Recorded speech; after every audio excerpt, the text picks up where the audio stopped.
Cette visite de Serge Gnagnon Poda, ministre en charge de l'industrie et du commerce, fait suite à celle de novembre 2024 dans le cadre des préparatifs de la campagne sucrière 2024-2025. Aujourd'hui, il est encore là, mais cette fois-ci pour voir le fonctionnement de cette industrie en termes de production de sucre, surtout en ce début du mois de pénitence. Le produit est bien disponible. Tous les acteurs de la chaîne de production sont mobilisés pour faire face à la demande. L'unité est en pleine production. Le sucre de qualité est produit. Et cette visite était tellement importante qu'elle se tient à la veille du mois sacré du jeûne, que ce soit pour la confession musulmane comme pour la confession chrétienne. Et c'est durant ces périodes que la demande nationale en sucre est très élevée.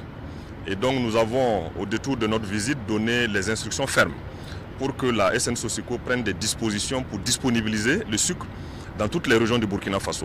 Cette année, la quantité qui est sortie, pour nous, devrait être sur le marché. Et le consommateur final devrait quand même avoir accès. Donc il est difficile pour nous que le sucre ne se retrouve pas sur le marché. Donc probablement la rétention quelque part.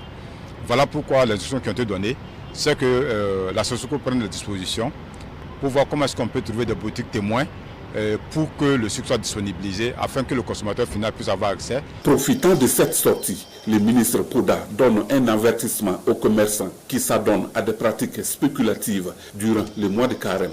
Des instructions fermes sont données pour que cela cesse. Nous devons avoir des attitudes exemplaires, nous devons avoir des comportements exemplaires pour rendre service à tous les citoyens du Burkina Faso.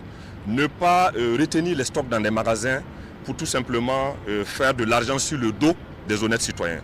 Et tout acteur qui s'adonnerait à des stockages de long terme de ce produit phare, de ce produit important, sera sanctionné, purement et simplement. Et nous allons récupérer le stock et procéder à sa mise en vente. Après l'étape de la SN Sosico, le ministre met le cap sur une autre industrie, la Sofitex Banfora 2.